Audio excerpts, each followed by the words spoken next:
Between today's wellness fads and news about tomorrow's medical breakthroughs, it's hard to know what health information actually applies to you. Luckily, there's a podcast that breaks through the noise, TED Health from the TED Audio Collective. Join host Dr. Shoshana Ungerleider as she introduces you to leading health experts that break down the questions you didn't know you had. Will eating a plant-based diet make you healthier? How does your neighborhood impact your health? How will medical treatments change in the future? Learn all this and more on TED Health. Find TED Health wherever you get your podcasts. This is Embodied, a show about sex, relationships, and health. I'm Anita Rao. Today, we have a special bonus episode for you, giving you a sneak peek into what it's like to come to an Embodied live event. We do these a couple times a year, and it is always a real treat. Back in April, alongside 250 Embodied fans, we spent a Saturday evening exploring the theme of family secrets through dance, storytelling, comedy, conversation, and performance. The event was a family secrets variety show called Confessed. Today, we're going to drop you into the second half of that event, which featured the North Carolina musical duo Blue Cactus performing an original song they wrote just for that evening. But before we do that, we got to do some setup, because what Blue Cactus performed that night wasn't just any original song. There was a whole involved process behind it. And to help me talk that through, I'm joined by Walker Lukens. He's an Austin-based singer, songwriter, and producer, and the co-host of the podcast Song Confessional. Hey, Walker, welcome to Embodied. Hey, thanks for having me. So the whole second act of our show revolved around a collaboration with you and your podcast, Song Confessional, which is a project that you co-created, where y'all travel around the world recording confessions from anonymous strangers and giving them to bands so that bands and artists can write original songs based on those confessions. So take me back to the beginning, the origin story. How did this idea come about? So me and Zach, who co-created the project, we were in a touring band together, and we were playing the same songs every night. It's, just really having Groundhog's Day for a couple of years. And so we started talking about how can we do something different together? Because we loved spending time together. We loved getting to work together. And kind of around that same time, after one of our shows, a woman came up to me and said, "This record you just put out really helped me get through the loss of my mother." And Zach and I were really moved by that, because we had both, part of our bond is that we both lost a parent when we were in our late teens. So we were really moved by that. But one thing that we noticed, at least, was that none of the songs on the album were about grief or loss directly. And so sort of over the next few months, we thought, man, how cool would it be to write songs for people that are about exactly what they want it to be about? So it was just sort of this idea we had and didn't know where to take it. And then South by Southwest was coming up in Austin. And basically we conceived this sort of activation event where anonymous people could come tell a story and a band would make it a song in a day. And for a couple years, we sort of did things like that. And then slowly over time, realized that, not everyone knows how to tell a great story or has something that's maybe as interesting to a songwriter as it might be to them. So fast forward 6 or 7 years, in the fall, we went to South by Sydney, which is a satellite festival from the original in Australia. And that's where I took this confession that you guys used in the event. Awesome. Okay, we're going to play the confession in a little bit, but I want to hear about the process of recording. So at the beginning of my career, I worked at StoryCorps, which is a huge inspiration for us. Okay, yeah, similar concept. You gather people collecting their individual stories. And I had this experience often of being in the booth where you close the door and it's just you and two other people. And there's an automatic intimacy that's created when you're just all kind of looking at each other. There's nothing else to distract you. And we would often set up the conversation with a few questions and then let people kind of take it from there and interject as we wanted more detail or we wanted to hold an emotional moment. How do y'all approach the process of recording the confession? Very haphazardly. Okay. I think that a part of what informs it for us, the whole kind of moment that we're creating with these people, is that I'm a performer, right? I've been getting on stage since I was a kid, so it doesn't really, I can put that hat on and do that thing. And I think the thing that we sort of realized as we started doing this project was a lot of people have amazing things to tell. They are mortified at the idea of anyone knowing it's them or having to sort of do it in a performative way. So for us, we try to just let someone come in and talk about whatever they want, because if they feel super comfortable, they might tell you something that is very tender that they don't share regularly. And so I think the thing that's sort of driven us in a big way is like not trying to get the best story, not trying to get something juicy, although like the confession that we use, that's pretty juicy, but more just making someone feel really at ease and just to tell you whatever they want, you know? And so your prompt is just like, share whatever you want. Yeah. I mean, so normally when we do an event, or if you go into one of our booths that have like an app, you know, it just prompts you to say that you can literally tell us anything you want. We're going to give it to a songwriter. So like, make sure it's interesting. That's basically it. Okay. Yeah. So when we reached out to y'all, we knew we wanted to do a show about family secrets. And you all gave us this initial batch of options. And I was just revisiting them yesterday. And there was a range. There was everything from like someone who cheated on her husband, who now has been with this man, and they're deeply in love, to someone who walked in with her daughter and just straight up was like, my dad was a serial killer. Yeah, such a crazy one. Which is one of the wildest stories I've heard in a really long time. Yeah. So like when you look back in your archive, how many of these confessions are about these like rich family secret kind of themes? Is it something that comes up a lot? I think something that comes up a lot is trauma related to like family of origin. That comes up a lot, right? Because I think most of us walk around with those experiences to varying degrees of seriousness. It's pretty rare that we get something as just gobsmacking as I think my parents were serial killers. Yeah. And that one, you know, we followed up because that was actually my partner, Zach, who was taking that confession. And you could hear how shocking it was to hear the information for him. And so, you know, after we listened back, we're like, well, we got to ask her this, we got to ask her that. And we never heard anything else. Okay, I was going to say, like, is she okay?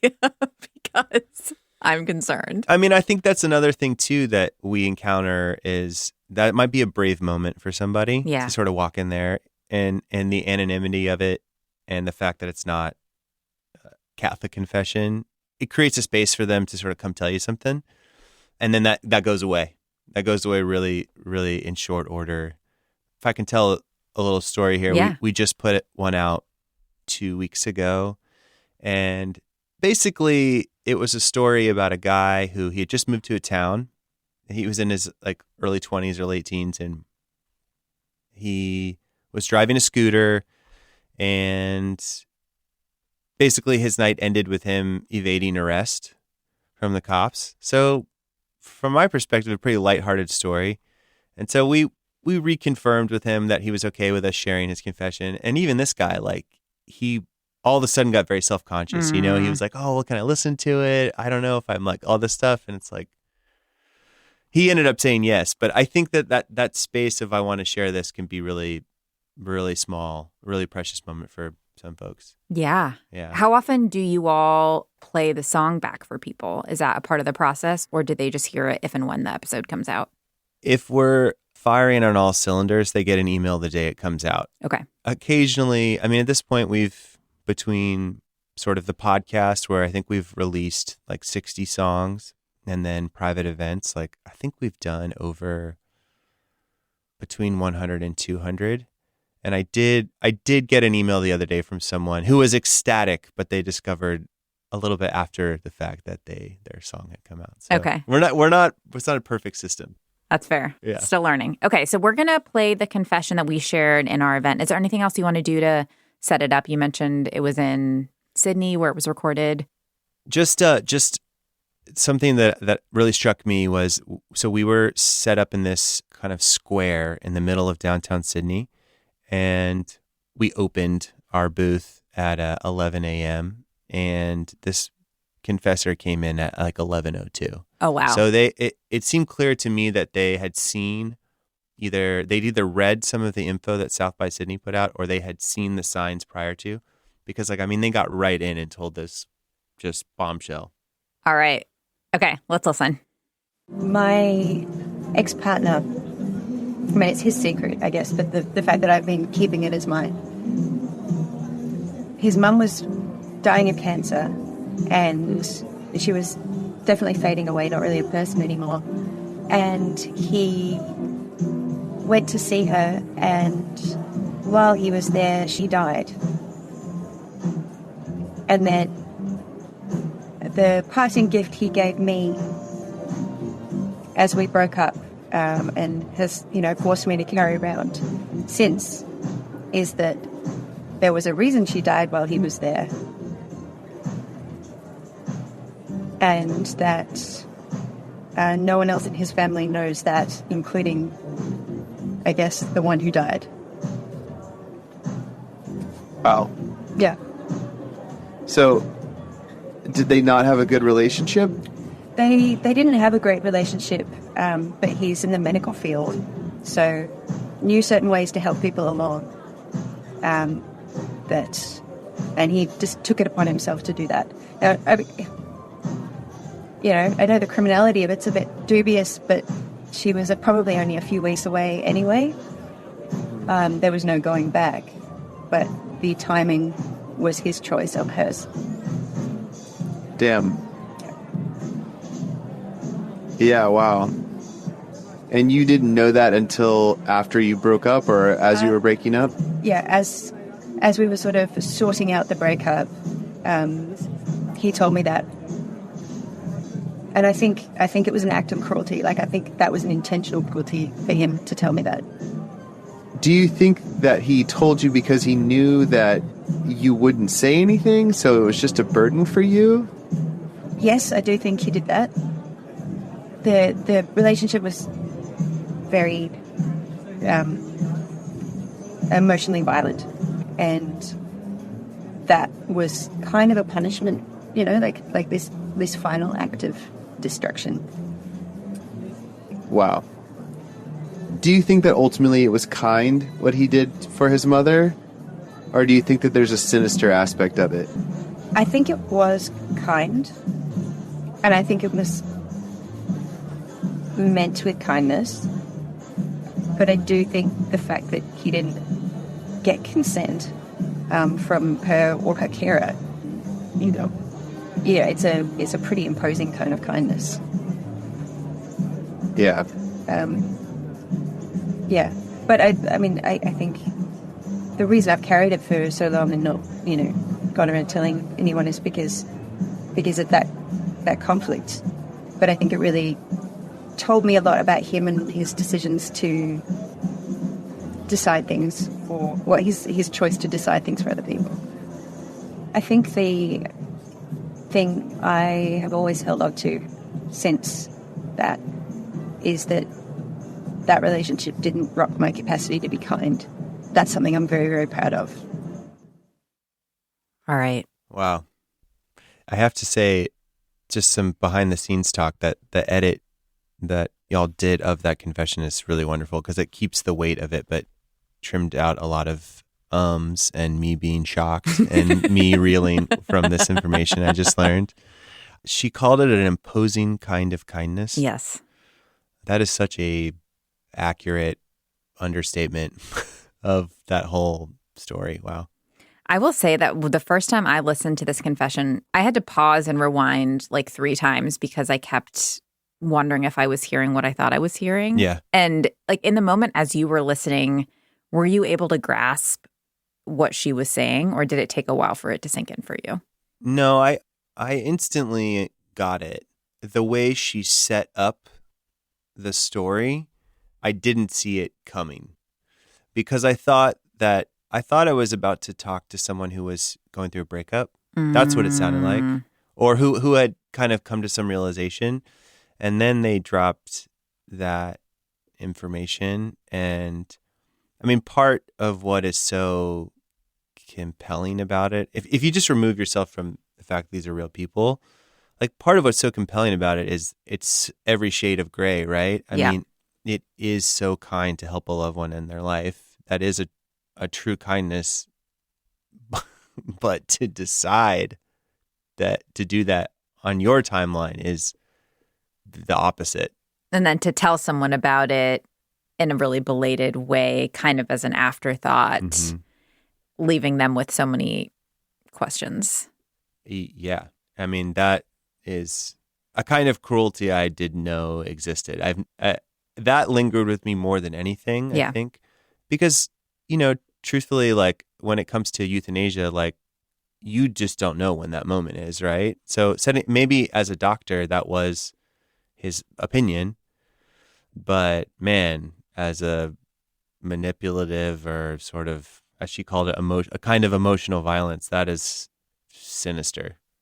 I will say, so you all gave us an animated version of this that we played during the event. And I got to sit in the audience, like alongside everyone watching it for the first time. And there was this like kind of eerie, it wasn't like a gasp because it's more subtle than that, but just this feeling in the room where everyone kind of realizes what's happening at once. And I think it's a little more obvious when you have the visual of like someone in a doctor's coat, like hovering over the bed of their mom watching this happen. So back to the premise of Song Confessional, you do the recording of this anonymous confession, and then you give it to a band, and we chose Blue Cactus, which is this amazing North Carolina duo, Steph Stewart, Mario Arnaz. And I was pretty sure that they were going to do this song about the relationship, that it was going to be like a breakup song, and at the end there was going to be this twist. Like it was going to kind of mirror the arc of the confession. I had no idea they would approach it the way that they ended up approaching it, which y'all are going to hear their song and hear my conversation with them a little bit later. But what is the process like of working with a band, and does it usually end up with this kind of surprise? Like they just take it in the creative direction that they feel moved by? I think the first part of working with every band usually comes with assuring them that they can write about whatever they want. Okay. Because I think, especially when you hear something as intense as this, songwriters tend to feel a sense of responsibility. Yeah. To do right by this person in a way.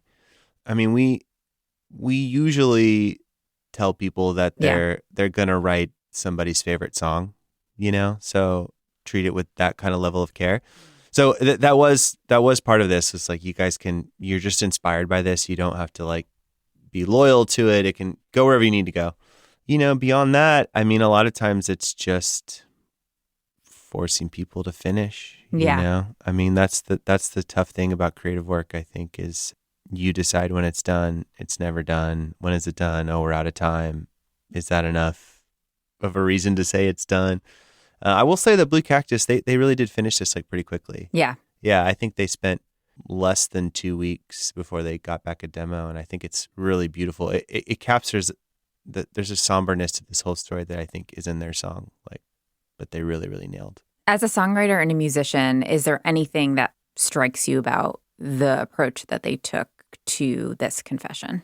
At the risk of sounding cheesy, just being in awe of whatever that creative spark is. I mean, it's not the song I would have written, that's for sure. Yeah. So it's just like it moved them in a way that is so unique to what the two of them do, and I think that's awesome.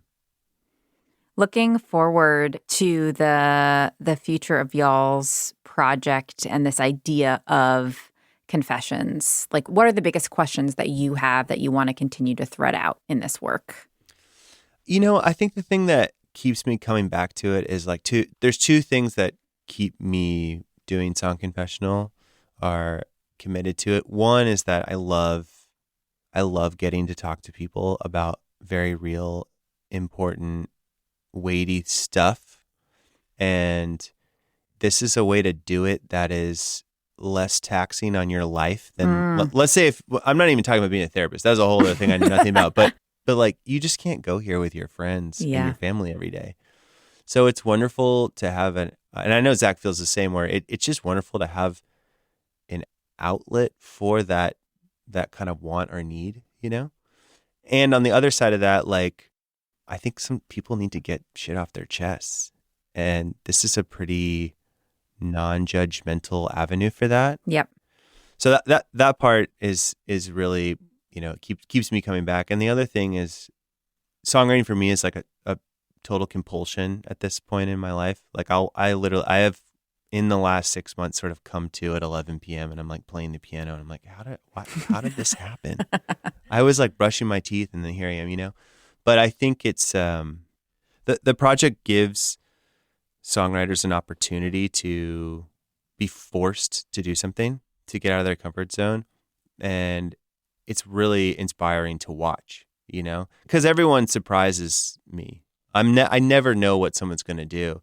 Like the confession I mentioned just a second ago. So we just did a confession call. We put this out and let anyone submit a song, and we got 28 songs. So we're blown away by the number of songs we got, and it was such a myriad of responses of people who told the story very literally, almost like an old folk song or something, to people who kind of found these different emotional currents that they turned into these beautiful songs that you would have no idea what the source material was, you know? So just being around that energy for me is like, you know, oxygen. Yeah. Mm-hmm. I think too, one of the things we were thinking about a lot in advance of this event was like, what's the value of diving into this territory? We're not trying to be voyeuristic about understanding people's, you know, deepest, darkest secrets. Like, what's the added value there? And I think it's like the catharsis of getting something off your chest. There's the building community around something that felt really shameful that can happen when you kind of share this and acknowledge it in a public space. And I think that's what's so cool about y'all's project is it's generative. Like, there's the actual confession that may feel private and cathartic, but then it generates something new that can cause people to think about their own story in a really different way. Yeah, I hope so. Thank you Yeah. for saying that. I hope that is what it's doing. I wasn't sure which confession you would choose, and this is just such a big one. Yeah. If I may ask, like, were there other ones that you considered, or was it pretty much this one from the start? It's a good question. So it was our producer, Audrey and Kaya, who did the final selection. So I'll have to ask them more about like their part. I think we were trying to find a balance of something that wasn't too heavy. We knew it was going to be played in front of a live audience, Yeah. and we wanted the event to not be too much of a downer. So we Yeah, were like, sure. what's a version of a confession that's like compelling, has a good narrative arc, but isn't going to leave people in this space of utter devastation? Mm-hmm. And I think the other options you gave us, one of them felt very devastating. Mm-hmm. Then the other ones just didn't feel as like layered. Yeah. So I think Yeah, with yeah. this one, it gave you all of the things you would want in a story about a family secret, where it's like about the two people and it's about how that lives on over time and how it affects people beyond just the two people involved in the story. I remembered when we were putting together the confessions to give to you guys to select from, Tate, who's one of the producers for the podcast, he said, "Are any family secrets good?" And it was just made me laugh so much because, you know, probably not. There's a reason why it was kept a secret. Yeah, there's a reason why no one knew. But yeah, I don't know. It was such an interesting theme. And I'm curious, like, for what you guys do, how does the idea of family secrets sort of fit into what you're trying to do with Embodied? Yeah, I think it's about talking about things that we don't often talk about and finding ways for those conversations to promote more connection. So I have my parents on the show pretty often, and a big part of the beginning of the Embodied journey for me was like finding ways to talk to them about things I had never talked to them about before. My mom made a joke at the event that like she has no more family secrets because they've all been told on this podcast, which is true, to a degree. But just that there is something, there's something powerful about saying the quiet stuff out loud. And especially when it comes to family. We've done shows about estrangement and about all the ways that like those secrets can like build on themselves over years, cause like generational trauma or just within the individual. So I think it was kind of all of those themes and thinking about how that stuff like lives with you and lives in your body. Yeah. That all made it embodied. Yeah. Yeah, totally. I think that's such a great mission. I mean, I found myself, so I listened to 2 episodes. I listened to the episode about vibrators on Wednesday of this week. And it's kind of a funny thing for me to be walking around talking about with everyone I talk to in a day. But then the next day, I listened to the one about the 2 trans couples who, in the course of their relationship, one of the members transition. And it really does create a space to talk about these things when you have it so beautifully laid out for you. And that's very cool. It's a very cool mission. Thank you so much. Yeah. Well, Walker Lukens of Song Confessional, thank you for working on this event with us. And it's so cool. It has been really fun to collaborate. And we're excited to have everyone listen to the conversation that I had with Blue Cactus, which is going to be coming up after a short break. So stay tuned. I'm Kaya Findlay, the lead producer of Embodied. Each week on Embodied, we bring you stories of resilience, joy, and intimacy that push the boundaries of subjects we consider taboo. At WUNC, this kind of empathetic and well-researched storytelling is baked into our ethos. But that important work is only possible with support from our incredible WUNC listening community. Make your contribution now so that we can continue telling the stories that inspire and inform. Plus, your contribution now enters you to win a trip for two to the destination of your choice. Give at WUNC.org, and thank you. Welcome back to Embodied. Now, after all that hype, it is time to take y'all to our live event to hear Blue Cactus performing the song they wrote based on that confession. It's called The Gift. You guys hear the guitar okay out there? All right. Winter almost faded, and I pushed you in the world. The darkness disappearing, the hot white lights and screaming. Born with a hunger I never learned to shake. Awaken in the nighttime just to see your face. Spirit,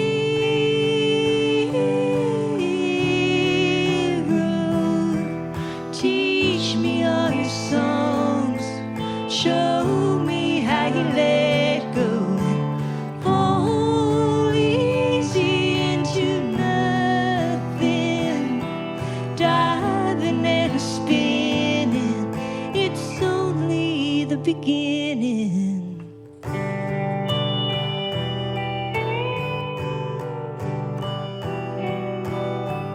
I kept real close, but you pushed me from your wing. The treetops all are dancing in their finest shades of green. I kept real busy, stayed far away. The days turn into years, turn into lines across your face.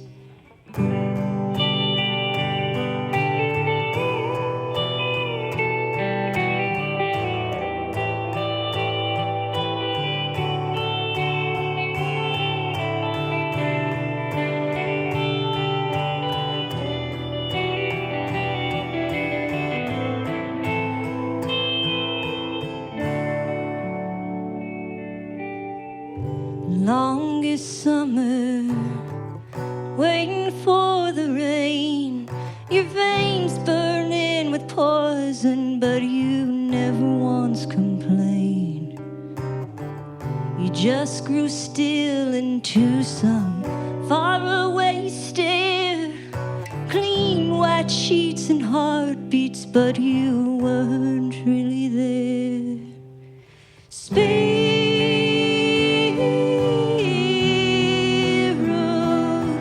Teach me all your songs. Show me how to let go and hold easy into nothing. Diving and spinning. It's only the beginning.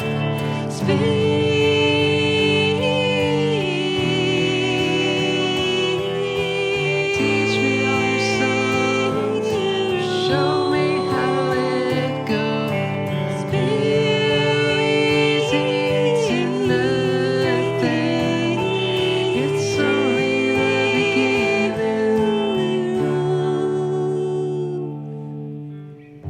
Winter almost faded, and I pushed you from the world. The darkness disappearing, the white light.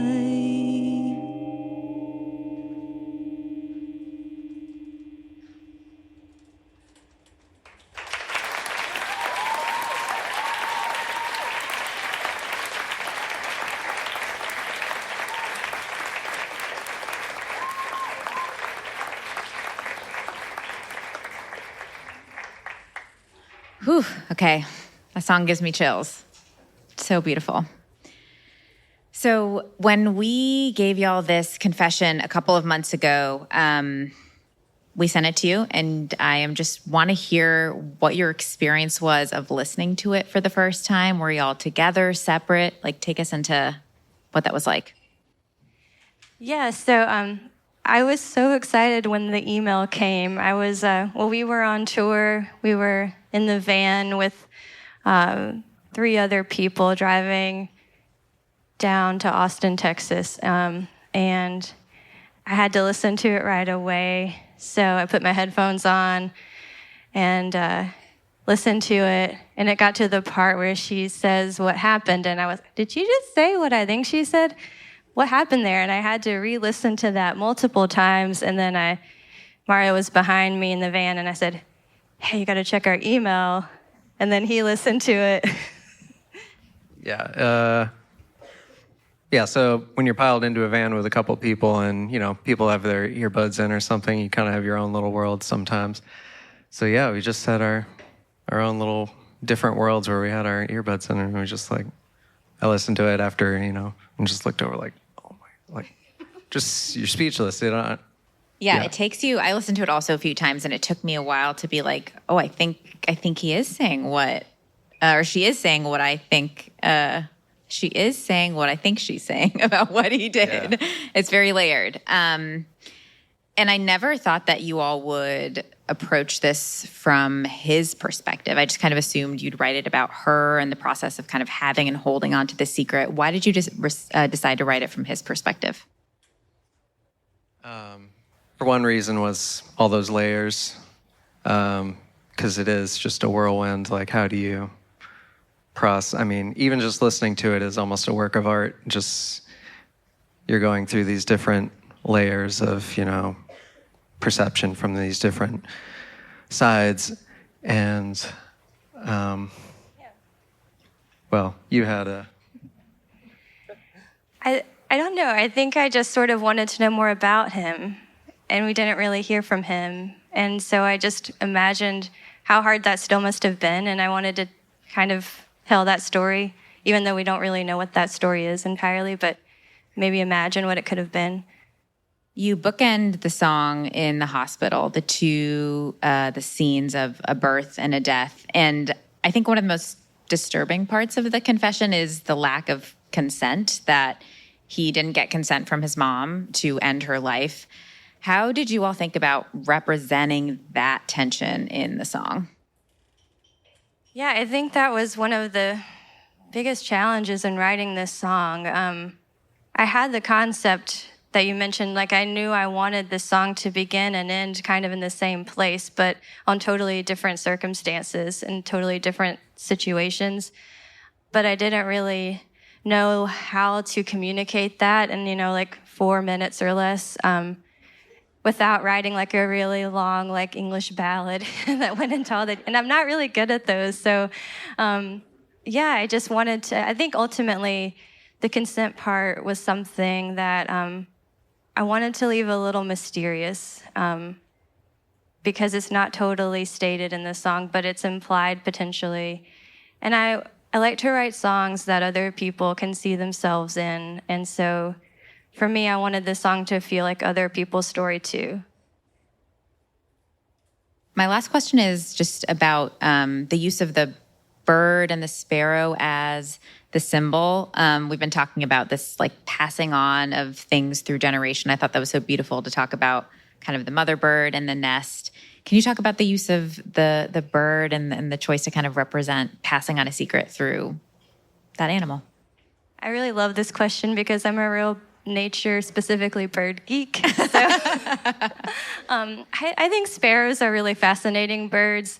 For this song, I think the name sparrow just sings nicely, but they're really common birds. They live like all over the world except for like Antarctica. And people generally in the birding world don't like them because they are so common and they're kind of like colonialists. They take over places and they kick out other birds and they're kind of ruthless and there's all kinds of stories about sparrows and people not getting along, but they're also like birds of hope, and they're really strong, and there's stories about that too. And I think a lot of people maybe don't like sparrows because they show the bad parts of ourselves, you know, and I don't know. I think that's just a really powerful way to communicate that whole story too, like through this bird that is both beautiful and brutal. I love that. Well, we are going to have Blue Cactus play the song one more time so that you all can hear it again with this new context. But first, I just want to say a couple of thank yous. Thank you to all the members of the Embodied team who are behind the scenes. Audrey Smith, who was the event producer for the show, worked with all of our talent, did such an incredible job.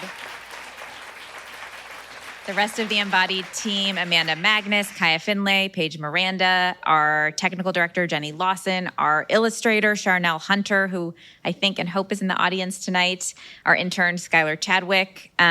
Big thanks to the folks from Song Confessional who aren't here for this great collaboration. Sean Rue, our engineer in the back, who is recording the sound for tonight. All of the amazing folks at Motor Co. You've been so lovely to work with. Thank you for your support. And our development team, who is also here, greeting you all. Thank you all so much. And let's hear from Blue Cactus one more time.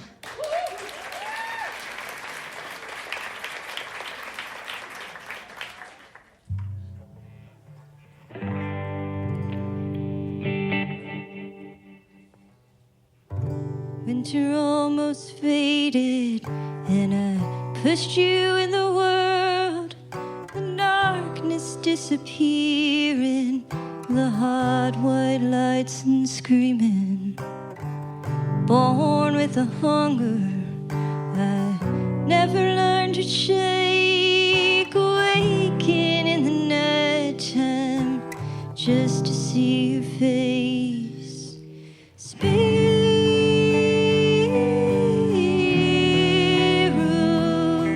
Teach me all your songs, show me how to let go and fall easy into nothing, diving and spinning.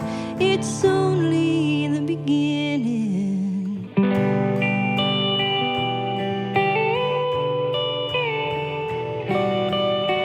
I kept real close, but you pushed me from your wing. The treetops all are dancing in their finest shades of green.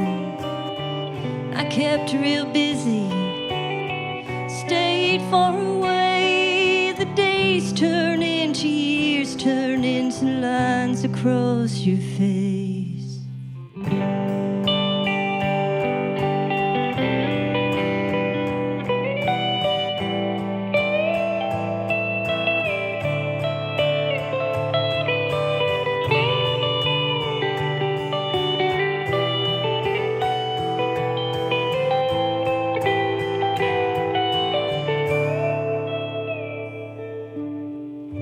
Longest summer, waiting for the rain.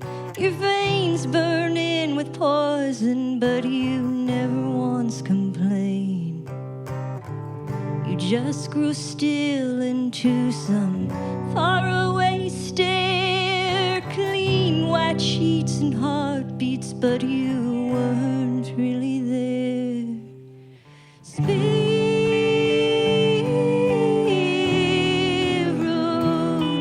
Teach me all your songs, show me how you let go and fall easy into nothing, diving and spinning. It's only the beginning.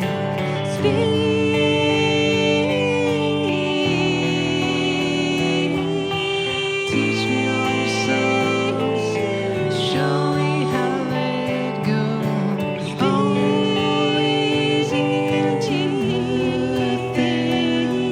It's only the beginning. Winter almost faded, and I pushed you from the world. The darkness disappearing, the white light